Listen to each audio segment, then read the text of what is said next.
Hello, Denny. Hey, Kev. How are you doing today? Good. Hey, Glenda.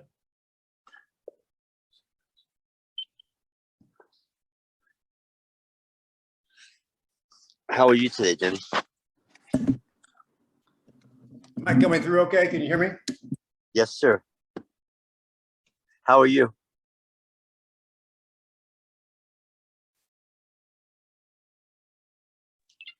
How are you doing today, Denny?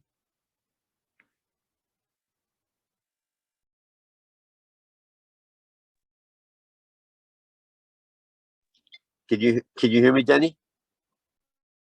I can't hear you, Denny. Good morning. I heard you Glenda? initially, but not now.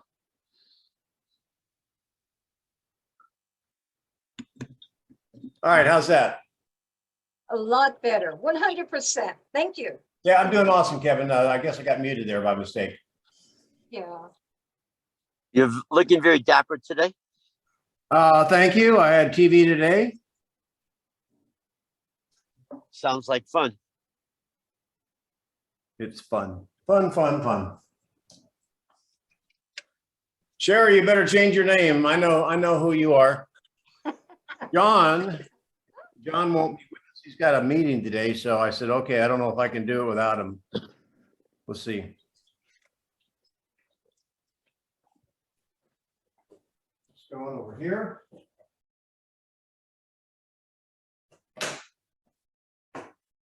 All right. Denny, Yes, sir. I think Don is a fantastic addition to your weekly podcast. He's really seems like he fits in perfectly. Thank you. Yeah, he is awesome. Yvonne, how are you? Doing great. How are you doing? Good. Every time I don't see that name very often. However, that was my first heartthrob in 8th grade. It is a little more common than it used to be, but still very unique. I like it. I'm glad my parents named me it. So where are you, Yvonne? I'm in Tucson, Arizona. I'm actually very new to Keller Williams and script play and role play, and this is helping a lot figuring it out. Awesome. Let's see here if I can send this out real quick.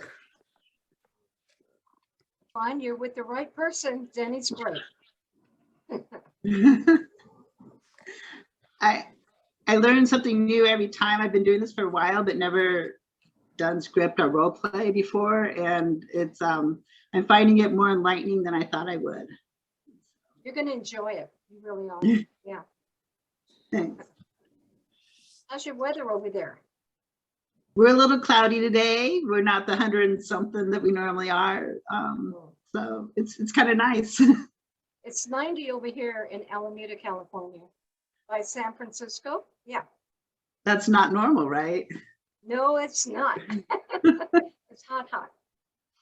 Right. It's we're kind of doing a switch here, it seems like, though the rest of Arizona is warm. Let him get started. Keith, I can see your name now. It looks great. You did look kind of funny as Sherry. Yeah, there's like 2 links. You could register and then put your name in, or just put your name in later. Yep. Oh, sure.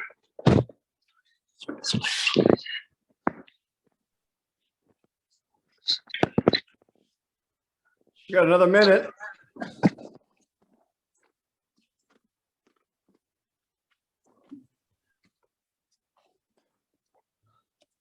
Let's see here. Go.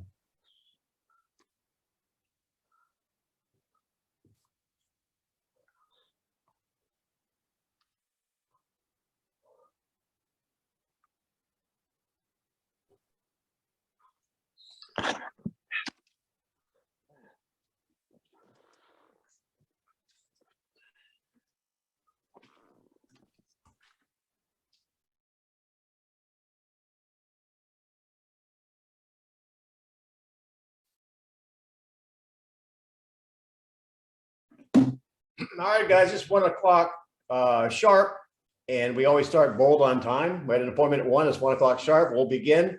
I'm going to be doing the hosting and co-hosting here for a little bit because John's on an appointment, and he talked to me earlier. I said, yeah, he's covering for me and we'll miss him. So you guys bear with me if I have to kind of like click some things on and off as people come in. So we do have a surprise guest. You will recognize the guest. He also had a conflict, so he's going to come on at the bottom of the hour, and we're kind of excited about that. So let's get started right away. And we talked a little bit last week. I always have a thought of the day, and the thought of the day, I just kind of I was postponed my TV spot until this morning. That's why I'm actually wearing a tie, because they like to go to the studio with a tie. It has to do with the thought out there that the National Association of Realtors is now saying sales have been slowing 8 of 9 months. And this last month, August, was a very small decrease in sales. And so they say, and this is the headline, the market may be at the rock bottom. Let me just, I don't want to go into depth about that. However, because I said some of that last week, I want you guys to be bulletproof when it comes to the changing market. Markets, I think markets are very much like a lava light. Now, if you're not, most of you guys might be old enough to remember a lava light. You might have been cool enough to have one in your bedroom. And there's segments of the market kind of always moving, generally back and forth, ebb and flow, you know the gig. And so the more experience you get, the more comfortable you get with how the market works, the stronger you can be with your clients. And I've said this only a couple of times. I'll say it one more time, and let's see if this is something I should keep in my repertoire. If you could go back to the sailing of the Titanic, whatever date that was, and you knew what you know now. I mean, if you could take your DeLorean with a flux capacitor back to the dock where the Titanic's getting ready to sail, how effective would you be talking people into not getting on the boat? And the reason I frame it that way is I want you to have that level of confidence of what we should be doing now in the marketplace. It has nothing to do with the future.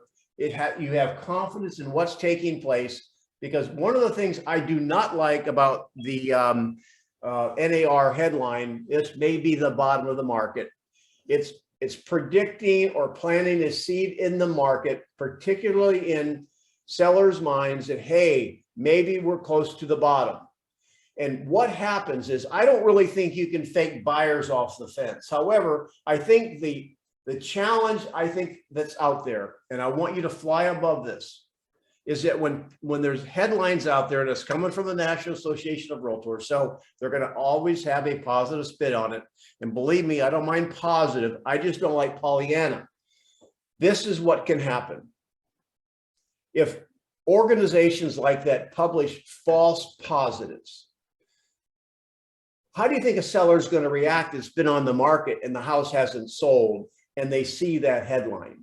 Do you think that's going to make them actually want to capitulate to where the market is, probably below their asking price? Or do you think it's going to cause them to dig in? One of the things, it will cause them to dig in. I trust you can see that. And you can talk here if you like. I'm not going to be preaching to you the whole hour. That's why I'm a total realist. So here's my point to the thought of the day. Whenever you see, hear, or read anything about the future, I just want you to understand that is a guess. I watched Monday night, or it was Thursday night football last night. Anybody a football fan out there, you can raise your hand. And there's a whole hour-long pregame. You know how they milk it. And I only saw part of that. And the screenshot that I saw, you guys, were all these sports pundits, the announcers, and there had to be like 6 or 7 of them, all given their expectation of the winner, because they make their prediction and they put the logo down there. Guess how many, let's just say there's 7. Guess how many of the pundits, so to speak, the experts, picked LA to win? Can you say all of them? Half. No, all of them. All of them. It was unanimous. And the game, they got spanked 31, 30 something to 10 or whatever. And so that's my point about the future. So watch my lips, you guys, as we move forward. Remember, we are not guessing at what the future is going to be because I don't know. And one of the questions the interviewer asked me on my TV spot today, the last question, what do you think about this? The market may have hit, quote, rock bottom, because that's how they phrased it in the article. I said, you know, I love the fact that they put the word may in there. And based on the data they're looking at, they may be right. However, they may be wrong. You see, I don't even have, based on the data I see, I don't think we are. However, that's only my guess. I think we can be powerful with buyers and sellers, you guys, as I put a little bow on this, without having to paint a picture of the future, which we're totally guessing. Make any sense? Any comments on that before we move forward? Are you out there? Can you hear me? Are you having fun so far? I'm glad that you talk about that, Danny, because there are sellers that, you know, they watch the news all the time and they're saying, well, you know, like realtor.com just fired a bunch of people because the market is slowing down, and they'll say things like that you have to have a good comeback, I think. Well, that might just be, and you are, what is it? My dailies, you haven't been able to say that for years. No, Malade or whatever. My dailies. Okay, I'll work on that. I'm going to practice that. So why don't we role play that? Is that fair enough? Now let's role play this. This was on, we're going to do buyers and sellers, and I wanted to do a role play, so this is perfect timing. So you said sellers, now you said you were talking to a seller and that's what they told you? I have had conversations with some sellers. It's not a listing presentation or anything, but they have pointed out, well, I heard on the news that realtor.com has fired or let go of some of their employees because the market is slowing down. So things like that, first of all, I didn't even hear of that. So I don't know how they got that information, but they'll say things like that. Pieces of news that they'll hear on the news and they just throw it out, and then they make a summary in their mind of, you know, the market's going down. So how do you overcome those things? Well, okay, awesome. So will you role play? Will you be that seller? Sure. Now let's just step back and analyze this really quickly. There's something out there called confirmation bias. And confirmation bias is that you already have an opinion and you kind of look for pieces of information out there to support that opinion. So from a seller standpoint, if you had a seller saying, hey, listen, I'm seeing the National Association of Realtors laying people off and the market's kind of like maybe getting softer, that's when you do burpees and you say, hallelujah. Because what's going on in that seller's mind? You have been given a new tool. What is that tool now when you have a conversation with that seller? It starts with a letter U and it ends with urgency. Oh, okay. So that's a friend. So we'll have that conversation with you, and I'll call you Ray because I got the last name down, right? So we'll have that conversation with you as a seller, and that conversation will be your friend. I want someone to get ready on the Cat 5 to have that same conversation with a buyer, because now when a buyer says the market's going to get worse, now you've got some wood to chop. So let me get my slide up here. Just 1 second, guys. And you know we have the model. There it is. It'll come up in a second.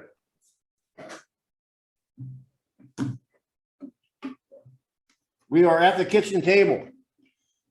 And then you have some hesitancy about selling, and you tell me what, Ray? That I just keep hearing all this news about the market's going down, and realtor.com just fired a bunch of their people because the market's slowing down. You know, I don't know. I don't think it's a good time just to sell. There's all this news that's supporting. It's not the best time. Okay. Now we haven't used, I have not demonstrated you the model. We'll come up here in a second. As you know, it's going to be to acknowledge, isolate, answer, and close. So let me ask you then, Ray, other than that, Is there any other reason why you're considering holding off selling? No, that's really the primary reason. I just don't think it's the right time anymore. Maybe in the summer, but not now.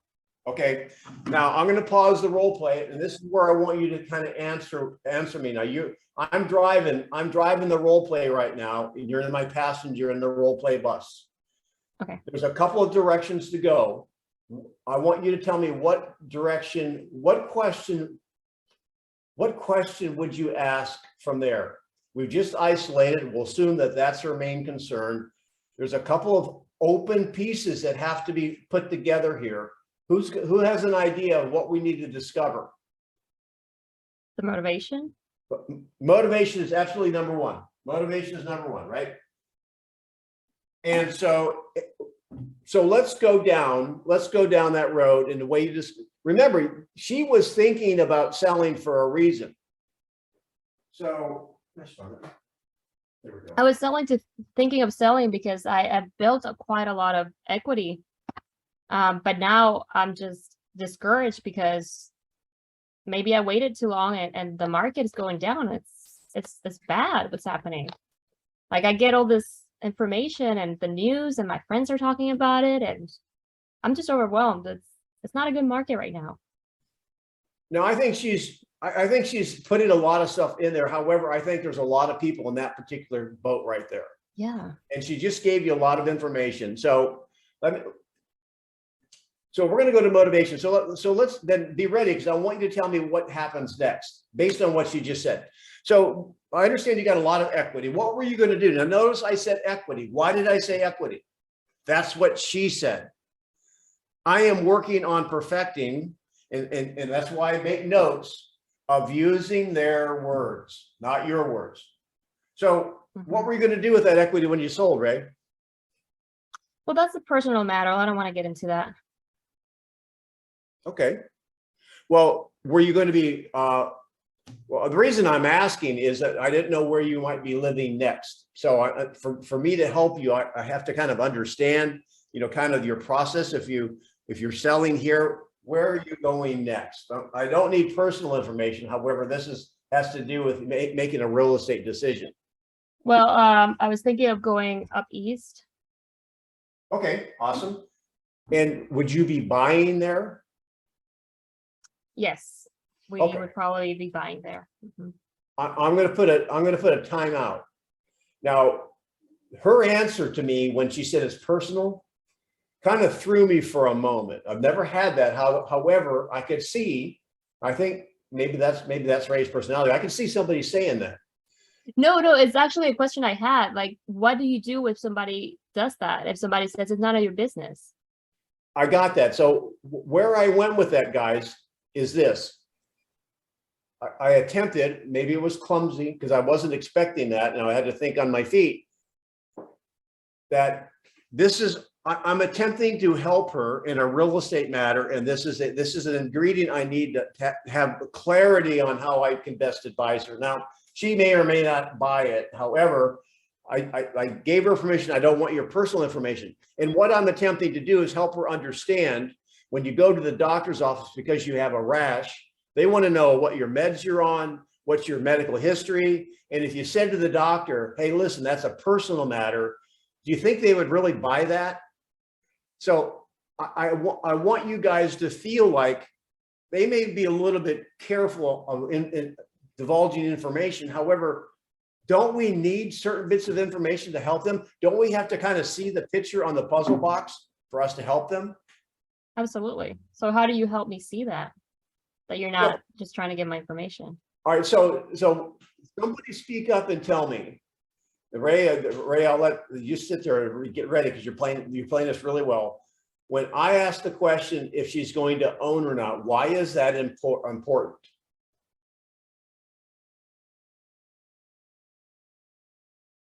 If the market's falling when she's trying to sell, it would be falling when she's trying to buy as well. Now you say falling or balling? Falling. Okay. If she thinks the market's falling as a seller, then it's a good thing as a buyer. So that's exactly right. Remember, you want to know the motivation because if she's going to be buying, most likely, and she's concerned about the market falling as a seller, doesn't that help her as a buyer? Now, what's interesting is I'm still fact finding. I'm not going to start drilling there yet. That's what I want you to have the patience for, because, you know, it's kind of like you play cards. Maybe you're playing Uno or something, you know, you got to know when to hold them and when to lay them down. I'm thinking of rummy, maybe rummy be a better game. So be patient, you guys. I'm still fact finding. Okay, so you're going to buy a home out east, right? Now, Yes. I want to find out what other bit of information, because she's worried about the equity drain. When I hear a seller worried about the equity drain, the first thing that comes to my mind is how much equity has she had built up in the last number of months or years, right? And for me to find that out, what's another key piece of information I would ask, Ray?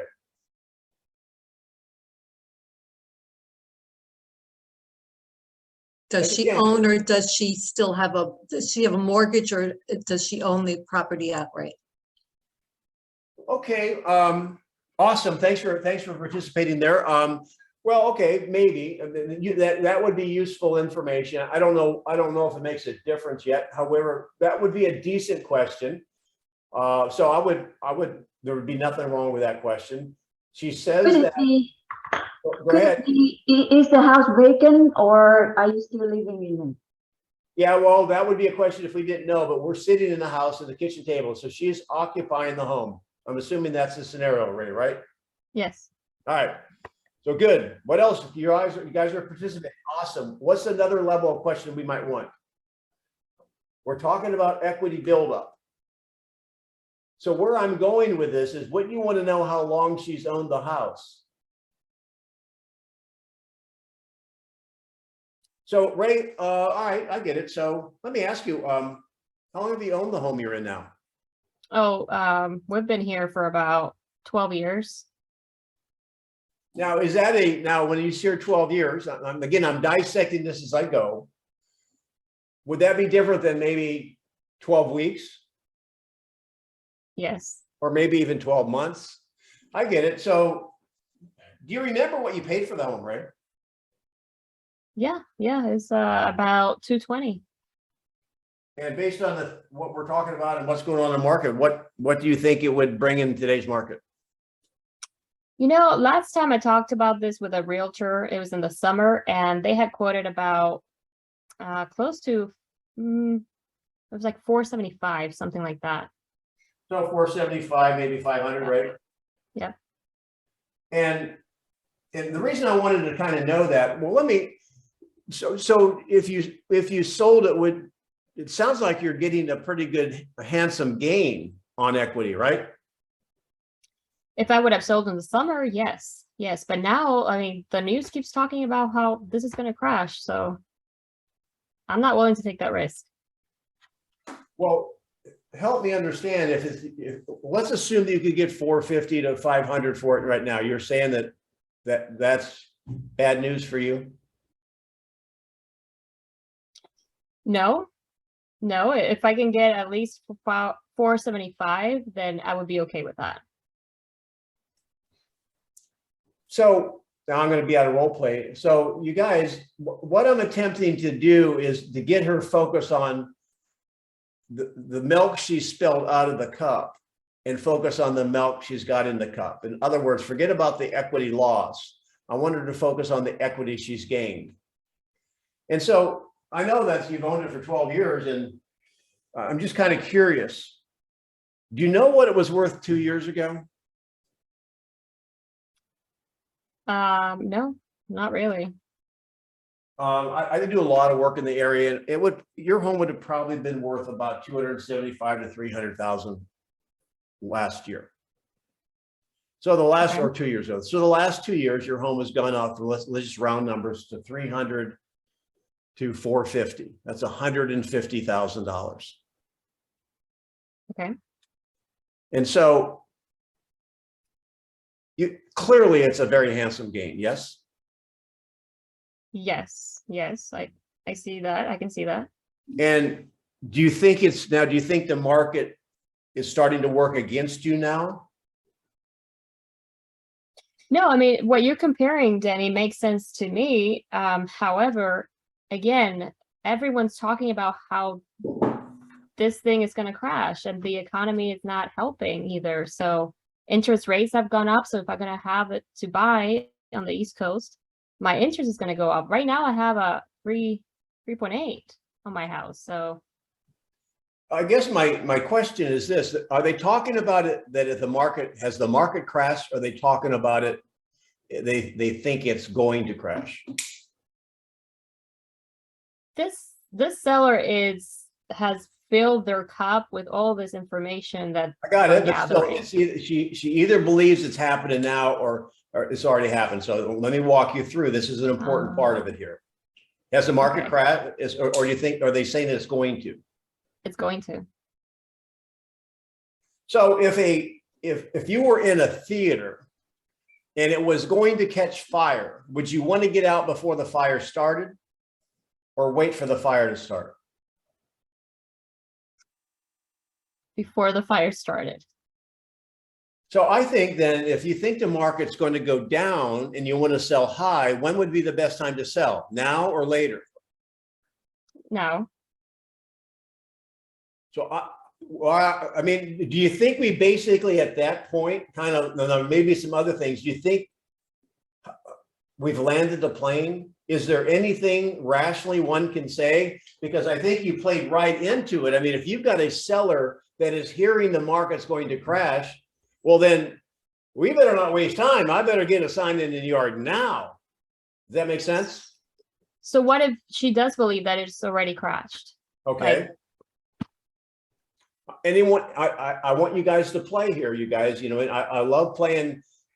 It's hard to play pickleball by yourself, but you know, I could hit it against the backstop. Anyone want to take it the next level? She thinks the market's already crashed or starting to, and anybody want to take it from that point based on everything we've said?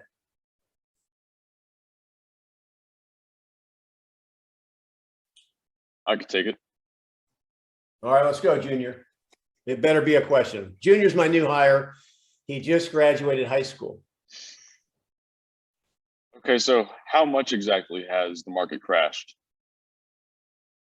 Well, I'm not a realtor. I don't know. It's just everybody's talking about it. You know, like I lost my opportunity. I should have sold my house last year or even this summer. I'm too late. Now, like previously stated, do you know how much equity you may have gained in the past 2 years in comparison to how much has fallen down recently? Yeah, I talked to a realtor. They said about 150, something like that. 150,000? Mm-hmm. Now, since just a second, you might understand what that whole interchange was. I don't. If you don't understand her answer, Nathan, then get clarification. Is she saying she's lost $150,000 in equity right now, or is she saying she's worth 150? Do you no? What is she saying, Nathan? What is she saying? From my understanding, she's saying that she gained $150,000 of equity in the past 2 years. Okay, maybe now is that what you said, Ray? Well, what I was trying to say, and I didn't say it correctly, since I bought my house, I have 150 in equity. It's really what I was trying to say. Okay. So over the past, yeah, hang on. Go ahead, This is a teaching moment. We're slowing this down. She Yeah, this is great. did it really well. She admitted that. Yeah. For us to go on when she didn't state it really well, can you see how we might end up driving on the wrong road? Because she wasn't clear. We're afraid to ask for clarity. Think, well, I think I know what she says, or if I ask her what she means, I might look dumb. You guys, if you're Uber drivers, you can't take someone where they need to go unless you're clear on where they're going. I'm giving you permission to slow it down and ask. Okay, so whenever you have clarity, keep going, Nathan. okay. So what do you mean by 150? That since I bought my house 12 years ago, I probably have about 150,000 worth of equity. Okay. Now, over the past 2 years, how much has that equity grown? or how much has the home value grown? I don't know, maybe. I have no idea. 50,000? I have no idea. I don't know. So I'll give you a C on that question. Anybody want to know why? Yep. I'll give you a second to speak up. Probably wouldn't have been the way I would have phrased the question, and here's why. If she's telling you it went up 150,000, she paid 220 for it, 150, now it's worth 370. Mhm. Does it matter what it really went up for the last 2 years? No. It doesn't. So that's okay. I'm just pointing out, sometimes we ask questions because we don't know what to say, or we didn't think of a better question. So I'm attempting to kind of give you guys little snippets of advice as we go through this thing. So I know we're kind of dragging it out a little bit, but still, stay with me. We'll get there. Rephrase the question. Actually, let's just talk about it out loud. What is really the issue? What is the concern of the seller? Anyone can say it. That's my mindset. I think I lost. I've lost. I'm too late. Right. So what it went up, once she's identified that and you're happy with the 150, the issue you want to work on is how much she thinks it went down from the peak. That's where the sore is. That's where the pain is.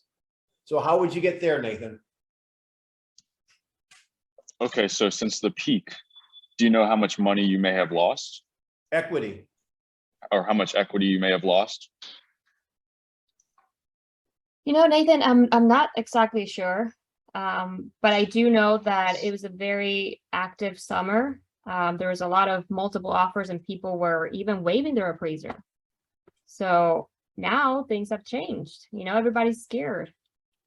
Gas prices were up and down and up again, and it's a different economy.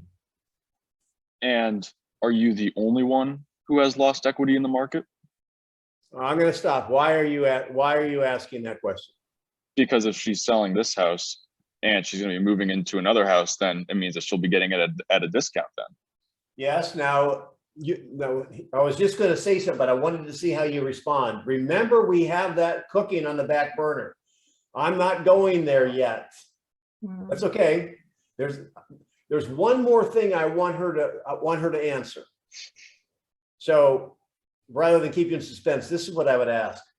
That she didn't. Now let me ask you, did she give us an answer to his first question? How much equity did she lose? Did she answer that? Not a clear answer. So when I don't know. I mean, I just heard all this stuff. You guys, when you're having conversations, make a note, quit guessing. That'd be like putting a blindfold on, thinking, well, I know how to drive home from the office. I do it every day. Let me see if I can do it today with a blindfold on. No. The question you want to ask is, okay, so if you had to take a wild guess, what do you think? She has to go on record with a number. Because I don't know if she's thinking about 20,000 or 120,000. So if you had to guess, Ray, what would it be? You know, I think I could have sold my house for $475 during the summer, and now I think we, at best, we'll probably get $400,000. I mean, that's $75,000 difference. Right. You guys, I'm taking this slow because you're going to deal with this. We deal with sellers. They feel like, you know what, kind of like I can't get into my size 32 jeans anymore, so I just won't wear pants again. Yes. That's true. I know it's not a really pretty sight to think about. So, all right, you're junior, you're there. Now I'll give you one or two last questions, and we'll kind of move on. Where would you go with that, Nathan?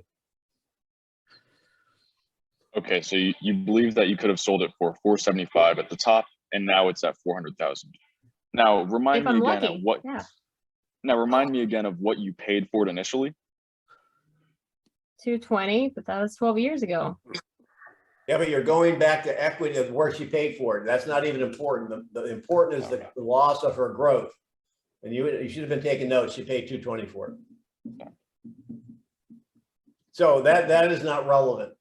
Stay on point. Stay on point. The point is she had a big bowl of money in her mind. Now she's got a small bowl of money and it's not fun for her anymore. And what if that bowl of money keeps on getting smaller, Ray?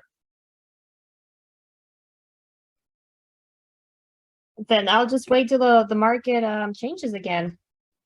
You know, Okay, I then don't can have you- to be on the East Coast. Mhm. And can you let me know when the market's going to change? That's a very good question. I wish I knew. I have no idea. Now I can tell you. I wish I knew too. Then I would be out in Cancun with a margarita. That's John McClain, John McLeod stuff. Don't do that. Don't do that. This is an emotional point. Now, again, I'm not being critical. I just want you to sense the emotion here. So if you get to an emotional point, stay in that emotion. And I'm a kind of a wisecracker. However, I don't think that would have been the time to do it. I want her to be, like this. Okay. All right. So you would give up on your plans to move east? Yeah. Yeah. I mean, like I said, we don't have to be on the East Coast. We can stay here, a year or two more.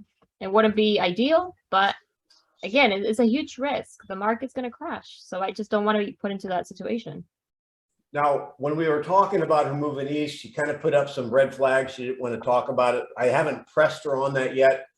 Now might be a good time. I'm not going to take time in this role play to say, well, why did you want to move east? To see now that she might open up a little bit. She kind of went and said, no, I'm not going that way. She might now. So you've got to take them to the extreme. So what if it never goes back to that number? Are you okay living there forever? No, obviously not. No. How long is too long? How long will you wait to get something that may never come back?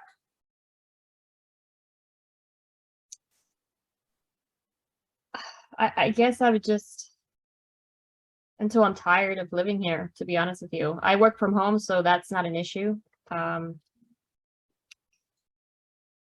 Just until I get tired of being here.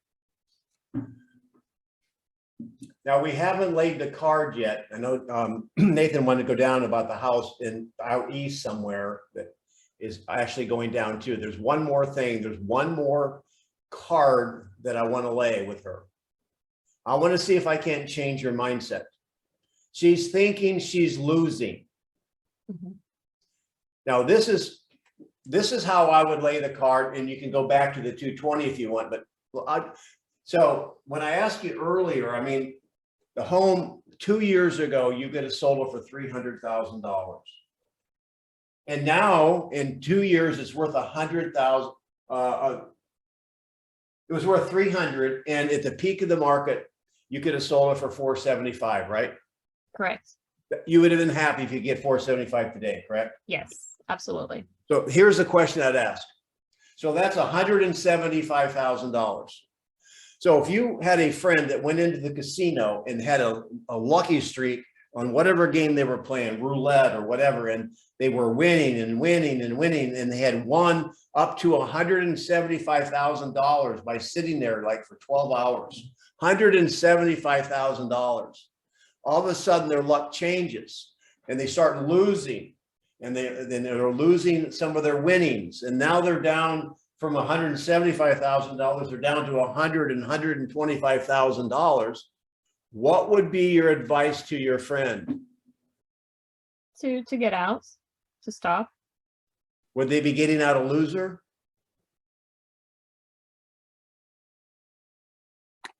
They would be playing it safe. Let's put it that way. They walked in, they're $100 and $125,000 ahead. And they said, all right, that's okay. Should they be sad that they're walking out a loser? No, not They're necessarily. walking out a winner, aren't they? Yeah, because they entered with 0 and now they have this much. Yes. Can you see the parallel between that and your situation? I can definitely see where you're going with this, Danny. I guess it's just, I don't have to move to the East Coast. I just want to. And I'm, Okay. So now that would be a conversation to be able to dig. I won't take any more time. Ray, you are awesome. I think you have some realistic scenarios. What are your thoughts or comments, or let's give Ray a little bit of prop because I think there's some key objections that she had that could be very real world out there for you. So let's take 2 or 3 comments really quick from anybody. just real quick, Denny, it's really the issue that some of the conversations that I have with sellers is really their mindset of the market's crashing. If I was supposed to sell, if I was going to sell, I should have already sold. So it's overcoming that mindset that they already have, that narrative that they keep telling themselves. Did you hear anything in this conversation that might be able to overcome or attack that mindset? Yeah, absolutely. Oh my gosh, I think it's perfect. I mean, you should be, and we're going to do it next. Somebody be a buyer. Now that's going to be the more challenging one. If you've got a seller that thinks the market's going to crash, if they're on the dock, going back to my Titanic example, and they're thinking about, I don't know, I got a bad feeling about this. And you come back out of the future and say, don't get on that boat because it's going to sink. I think those sellers are easy to get off. Now that we didn't even get into the fact, well, if you lost $75,000, what do you think the house on the East Coast went down? So now you see that we didn't even lay that card. And again, it was strategic. Sometimes, I'm going to say it one more time, you got to let's gather ammo. Don't always go to war, to battle with one piece of ammo. Let's gather more material and build up our relationship and understand and walk them through some things. And so don't be in a hurry if you get one bullet to shoot it. So what other things did you hear here that you can use? So give us some feedback quickly. I like that you said stay in the emotion. Thanks, Whit. I got equity loss needs to be refocused to the equity gained. Okay, and that was her word. If they don't use equity, if they're saying money or whatever, use their word. Thank you. Keith, one more.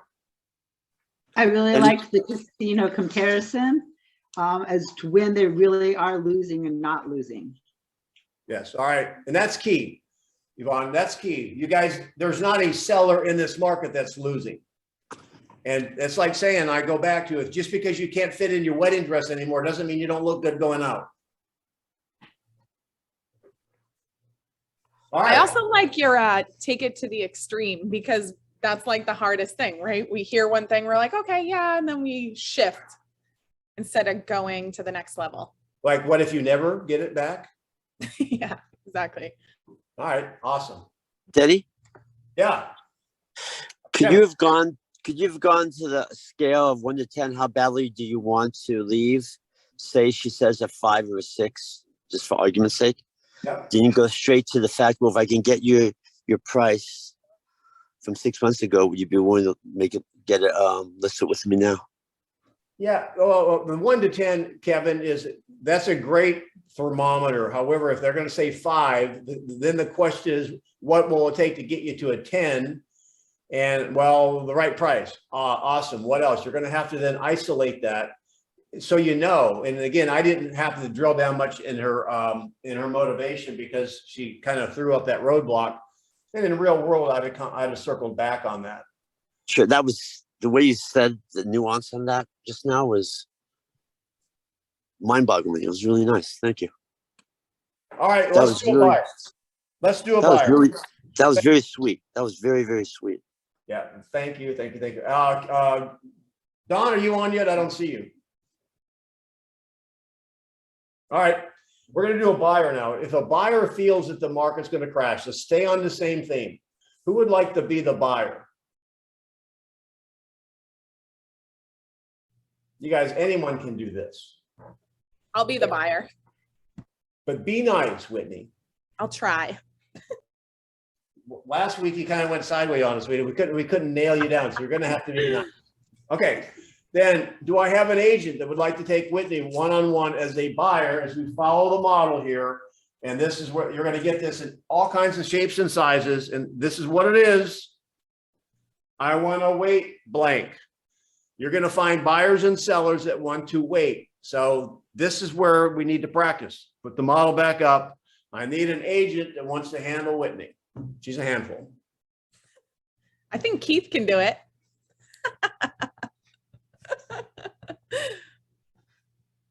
Or anybody else.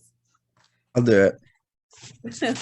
Unless, I mean, unless somebody else needs some skill sharpening. I don't want to steal anybody's thunder here. Well, I'll let you go. I'll let you drive the bus for a little bit. I'll call on somebody else and see if they want to take over. So everybody listen, all right? This is how we learn. I know it's scary. If you were giving me dance lessons, I ain't dancing in front of all you people. No way, no how. But that's how I get better at it, which I don't want to do. All right, so you're sitting at the table. And Whitney, you say what? Oh, you know, Keith, I just want to wait. I feel like prices are coming down. Yeah, definitely. And you know, wait a minute. You don't mind me interrupting. I just want to. Not at all. When they make the acknowledgement here, don't validate what they're saying. Okay. When you say yes, definitely, now the way he said it, like, well, I guess prices are coming down. Why don't you just say, I understand? Got it. And I realized that was just the response. Yeah, it was just off the cuff. Hey, we're professionals. Tom Brady does nothing off the cuff. Got it. All right, start. All right, so go ahead and acknowledge it without saying definitely. All right. Yeah, I totally understand that. You could see the prices falling, Whitney. Oh, you're doing it again. You said definitely, but it's okay. I did? Oh You my did. gosh. You Okay. can see that prices are falling. You're validating her concerns. Like my wife comes up and say, I think I look fat in this dress. Well, You could say, I definitely. think. You don't want to say definitely. Okay. All right, Okay. just say, I I understand. I understand. There you go. Keep So going. is the other than the prices falling, is there any other reason why you don't want to buy today? No, that's really it. I feel like if I wait, I might get a better deal. I understand. Do you currently rent this place? Now he remembers that, you guys, again, in a conversation, you might already know, however, that's a great model on that. There's a different model for an owner versus a renter. So nice job, Keith. Yeah, I currently rent and it hasn't gone up in the last 10 years. 10 years it hasn't gone up? Now, there you go. Come on. That's not realistic, Whit. All right, 5 years. 5 years. It's still quite incredible considering what's been going on with rents going up nationally, but that's actually really nice. So do you think that if there's a possibility, Whitney, that your rent could go up? Yes. Do you think it's like a high probability? Yeah, it could happen at any time. I have friends whose landlords have decided to sell and they're screwed. So let me ask you, if you were going to wait to buy for 3 years, are you prepared to take on a rental increase in the next 3 years? I haven't really thought about that. So I'm going to just put time out here just for a second.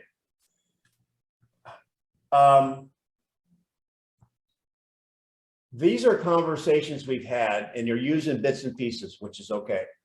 I'm just wondering, you're having multiple layered questions about something that has not happened in 5 years, that has not happened yet. I don't think that's the main lever in her mind right now. We can use that and you can find. So what you're doing is you're putting a lot of effort and burning a lot of calories on if rent's going up. What would be another angle? And I see somebody's put, Mindy, you put something in paying somebody else's mortgage. Mortgage, So right. hang on, Keith, what is her concern? The prices or the market's crashing and the prices are going to go down. So if she waits, she can get a better deal. Congratulations. You're using exactly the same words she did. So good job listening. Got notes. So do you think that we may want to be talking about that a little bit more instead of a subject she didn't bring up? She didn't have a concern about her rents going up. Right. So you might want to stay, we'll get to that. So remember, don't shoot your bullets. Let's get some more bullets. Okay. All right. So So, okay, refocus. Okay, so Whitney, what was your price point that you were looking at compared to before it was falling? Like 600,000. Okay. And then those same houses, what are they looking at like right now for when you say prices are falling? I'm seeing it. A house I liked just sold for actually 550, where it was 600. So if I wait, I might be able to get it for like 500. And if it were to go back up to 6, what does that look like for you? That would be scary.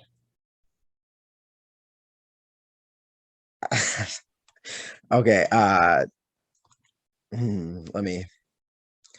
You're good So- at this. That's why I picked you. Anybody, that's right. Hey, anybody want to help out? Just do a tag team here. Who wants to take it from there? Don't be shy. I see you're typing. Who is that? I'll go with the more, so. Mindy. Hang on, Mindy. Unmic yourself. Come on. Hello. Hi. Hi. So go ahead, take over. You're typing some good things in the chat. Oh, okay. All right. So let me ask you, what if the price goes down and interest rates continue to rise?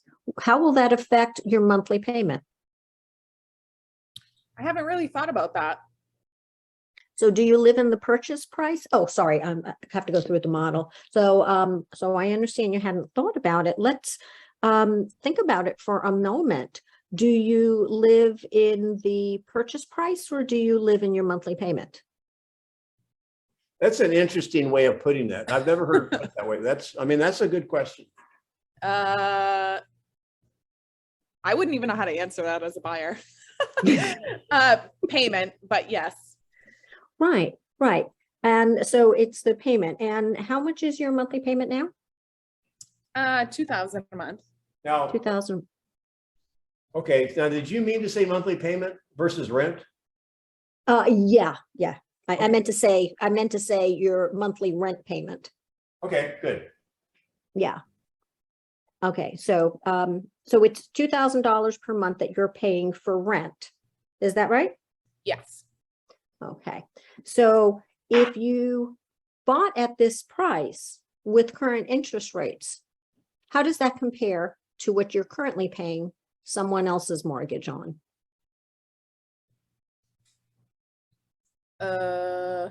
I'm not sure what you mean, but my mortgage payment was 3,500 at Well, what 600,000 and prices are coming down. Okay, all right. So how will you know when prices have reached the low? At what point will you feel comfortable?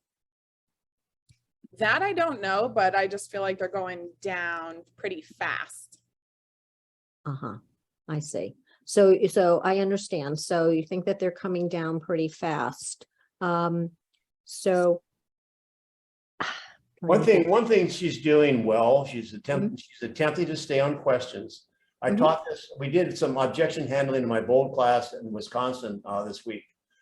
And I've helped and coached a lot of agents that are new to the model I was showing you. The mistake agents make is they want to start giving them data and kind of counteracting the thought of the market going down. And that just doesn't work. I mean, I can't say it can't ever work. That's not the best way to handle it. So I applaud the fact that, Mindy, you're not going down that road. You're attempting to stay in the question base. One thing you can do when you have a buyer that has basically waiting is how can we get her to paying? Because remember, we said it before. In fact, I'll show you the slide really quick if I can find it. There's two things that have to go on.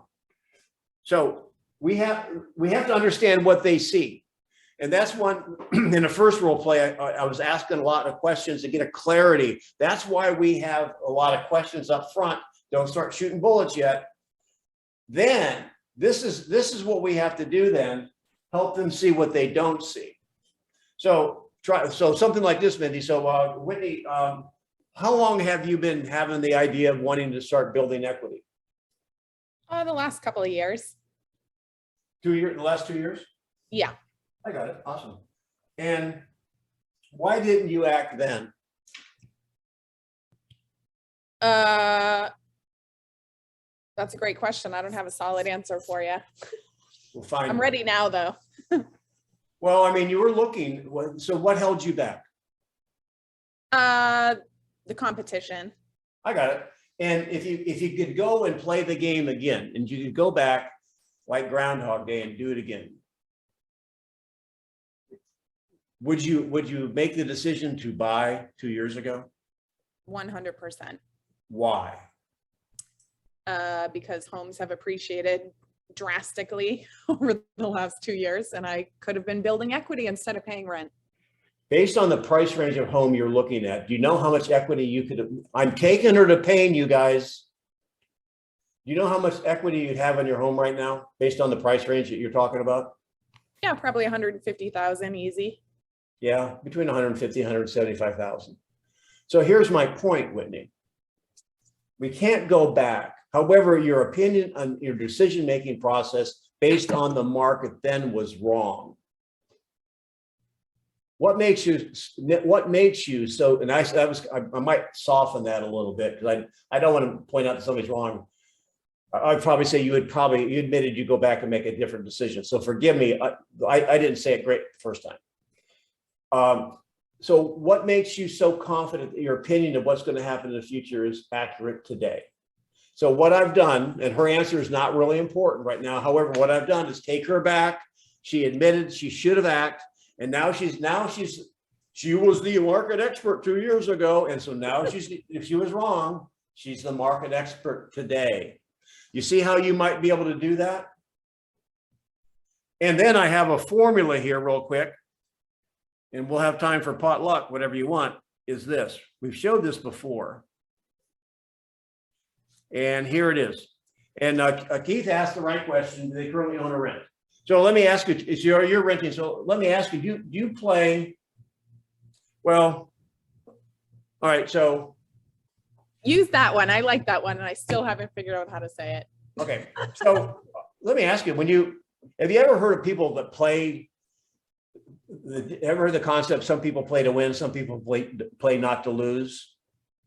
Yes. Where would you be on that? Well, I play to win. Okay, awesome. And so as you continue to rent, and you've been renting now for the last 4 or 5 years, how much equity have you built? 0. And we just had a conversation that if you would have acted a couple of years ago, you'd have $150,000 worth of equity, right? Right. And we don't have a crystal ball of what the market's going to do. Let me ask you, how long do you plan on being in this home, Whitney? You guys have to write that down, because if they're going to be in the home for any length of time, they will win in the market. The renter is the only one guaranteed to lose. Now, if they're only going to be there 18 months because they're there for a job transfer or whatever, all right, maybe not. Short term and long term. How long do you plan on owning this home? Living in it about 10 years. I got it. So, in history, and this is the other question, so if you've been renting for the last 7 years and you built no equity, actually you're making a mortgage payment, but it's just not yours. And we don't know what the market's going to do. However, you have 0 chance of winning if you continue to rent. You have the potential of winning if you own. So here's what I'm going to suggest is that if we find, what if there was a house out there that met all your needs and it was actually a pretty good deal? Wouldn't you want to know about it? Oh, 100%. Well, there's no way you're going to know about it unless you're actively in the market. So you don't have to make a decision today to buy. However, why don't you just make the decision to look? Because maybe the right house will come up, and you know what? You can begin building equity. That is the default taking the conversation from making her a buyer, that's where she's resisting, is to get her into the ether, to make her, and I don't mean a looky-loo, I mean to be looking. So you are having conversations. If they're, you know, you don't win at first, say, okay, if they don't want to marry you right away, maybe you could date her a little bit and say, how about if I just send you some things? I know what you're looking for. How about if I call you if I get the right listing? And, you know, maybe something will come up. So if you can't get her to make the commitment to get into the market to buy, make her to have her make the commitment to get into the market to at least work with you and look for the right opportunity. I have a slide of that somewhere, but anyway, I just want to make sure you know that. That's a win in a market that's every day the buyers wake up, it's a little bit more in their favor. So did anyone find that helpful? Yeah, that was really good. Can you word that again? You said if you're not going to make a commitment to buy, make a commitment to what? Look. Yeah. Yeah. You know, you see, you can't win in this market, Whitney, unless you're in the market. So no one's going to twist your arm to buy if you don't like the home. However, the right house may come up and it's an awesome home at an awesome price. Wouldn't you want to know about it? Oh, yeah. So why don't we just stay in touch? And, you know, if something comes up that's interesting, let's take a look at it. Otherwise, I mean, if you don't, you might just miss out. So you would show her the house before seeing if she qualifies, like pre-qualifies? Well, what's interesting is if, this is another good point. My wife has Kristen has a class she gives, and one of her main points is in this marketplace right here, don't burn a lead. Now, again, you want to qualify, and what she meant by that was the old-fashioned. Talk to a lender. Well, you can talk to a lender. However, work on the relationship. Don't be afraid to invest some time, unless if you got all the appointments you need, then you could be, you know, you can triage these people. But don't be demanding with them. It's like, okay, we got to come in and sign a loyalty agreement. You got to get pre-qualified, or I'm not talking to you anymore. In this market with a buyer, I would give them a wider berth than that. Okay. Help them make through the process. So if it's going to take you an hour to go show a house, so be it. Makes sense. Don. Hi, Danny. Hey, thanks for coming on. I know you had other commitments, and we'll have you on some other time. I just want Don was, if you don't know him, is Don Aldridge. He's in Scottsdale and has an amazing story. So we have a couple of minutes. What the thing that I like, and I tell my team all the time, and I see your texts. If you go on a diet, you guys, you're not going to see massive changes in like a week. Your weight will probably go up because your body's on strike because it's not liking what you're doing to it. It's slow then sudden. So we have a few minutes here. Listen to Don sticking with, you know, doing the model, and just start off with the business you're doing right now, the best you've ever done in the kind of a shifting market. Well, thanks, Denny. I was always for years a 10 to a $12 million producer. You know, good, not great. And of course, my first bold class 5 years ago was with this guy, Denny Grimes. He said, and what hit me, he said, yeah, you're like the plane going down the runway at 200 miles an hour, and it's okay, but you're really not going very far because you haven't powered up. You know, you never lifted off. I don't know if you remember that, Denny, but you said that in that bold class 5 years ago, and that stuck with me. So after coming on with Kristen 3 years ago, we jumped to 18 million. Last year we did 31 million, and this year we're on track to do way more than that. So well, when you say we, I don't know. Do you have a team? I think you're a solo agent. Yeah, big team. I have a buyer agent, and I have the TC who's in the office, you know, who we only pay transactional. So, and we do have a few people that, like you guys, maybe somebody comes on and they're a showing assistant, where if they had helped us show a home and sell it, we'll pay them, a little percentage. But it's just really Agni, myself, and a TC. So, me, myself, and I. But here's the thing I wanted you to share with him is that you have a geographic farm area and you're I getting do. door knocking. Yeah. Yeah. So- 8 years ago, no, this is a 4,000 home farm. 8 years ago, nobody knew who I was in there, but I looked at it and said, there's 200 sales a year in that farm.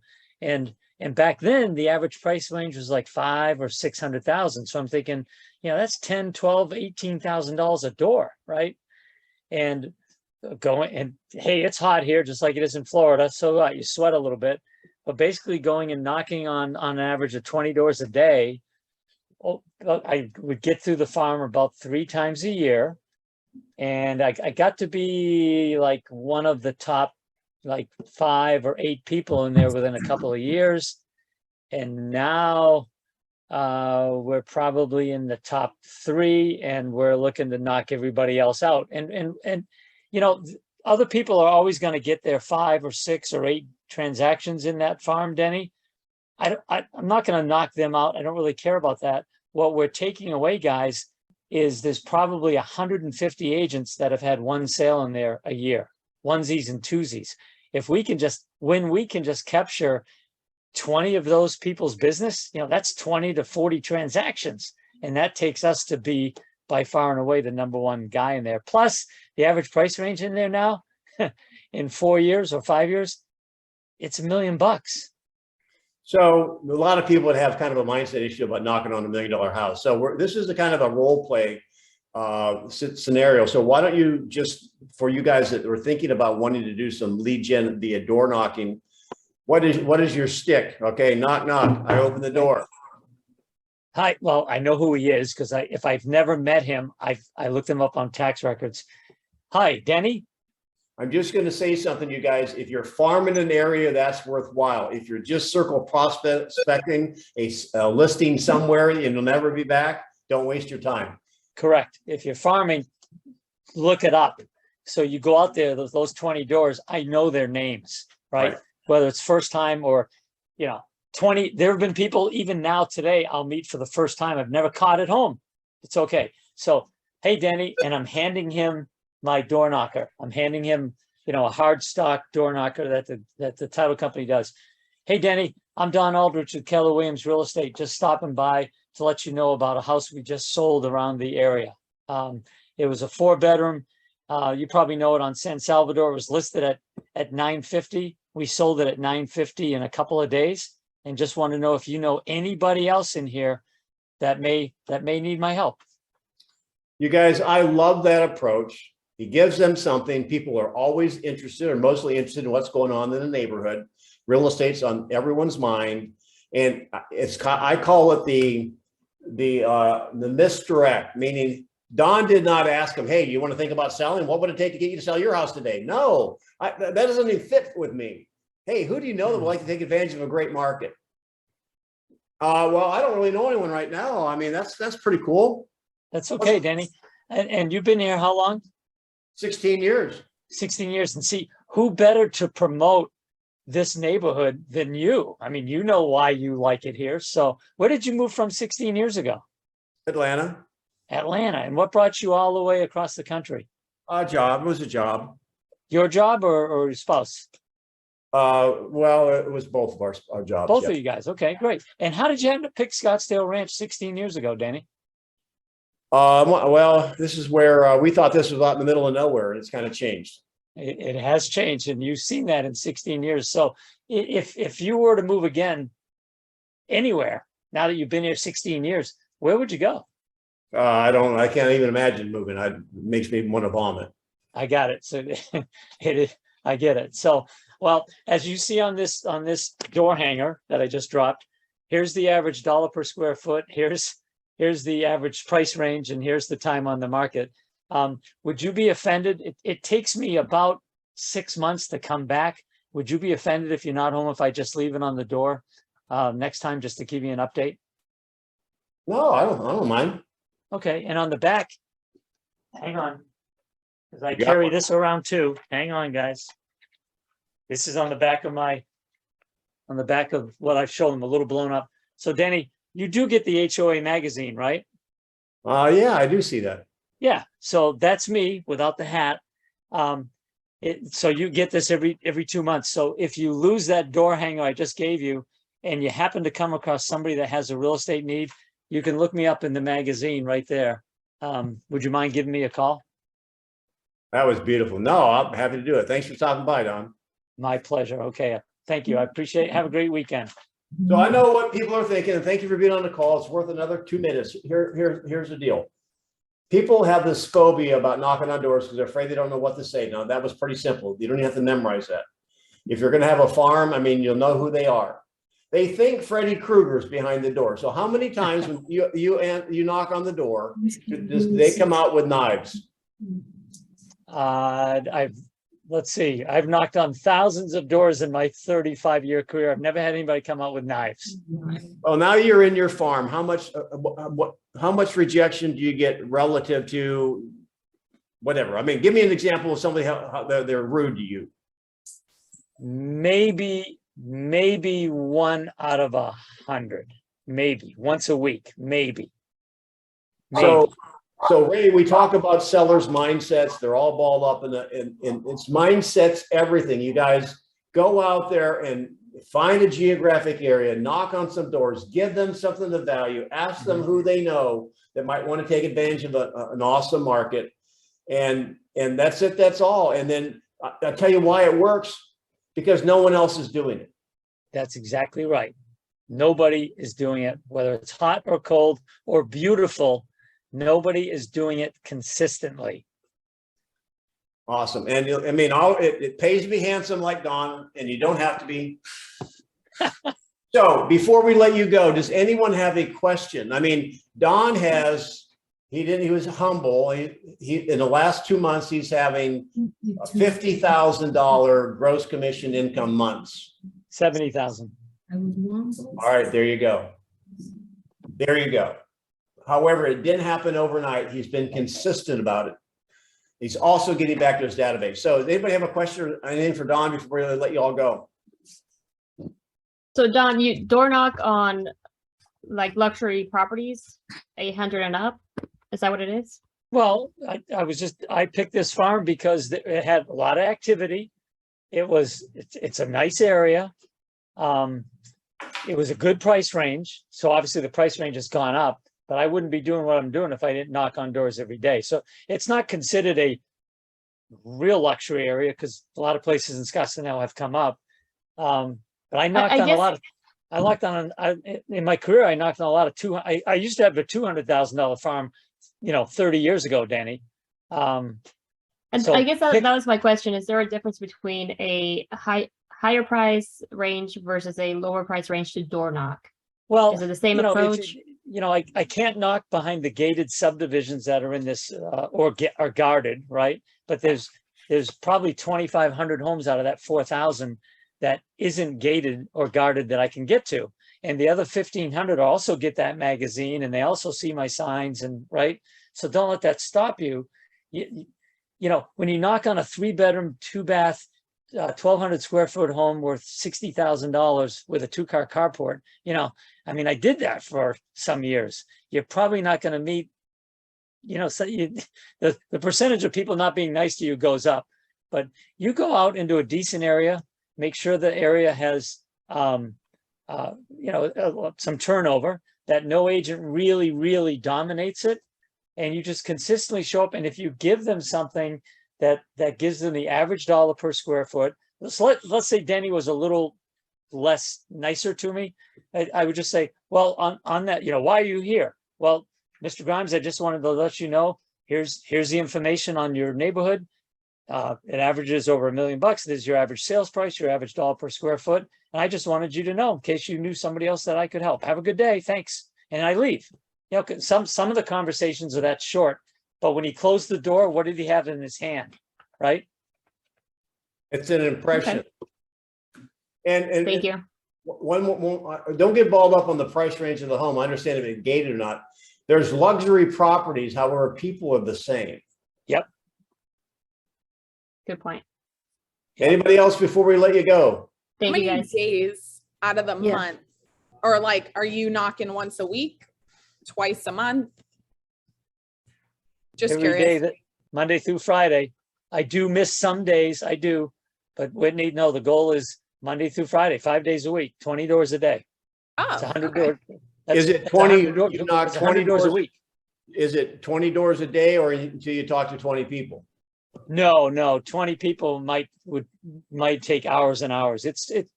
Sometimes it's only 15 doors, but I'm out there over an hour a day. And it's usually 8 to 10 to 12 contacts. Sometimes, Danny, I've gone 12 out of 16. There's a lot of people home, guys. And you're walking it, right? Yeah. Guess what? People see them. Who doesn't want a hardworking agent, right? It's kind of like the mailman. You blend in. You vary times the day that you do it. I know it gets like 110, so you probably do it in the morning. Summertime, it's got to be in the morning. It's got to be 9 o'clock to 10:15. Then it's too hot. When it turns nice here, man, you can do it all day long, anytime. But just to do it. That is great. I have Thank a, you, Dawn. can I ask real quickly? Yeah, sure. I'm actually heading out to door knock when we get off this call because I'm doing 2 open houses on Sunday, and that's the opportunity to door knock around those open houses.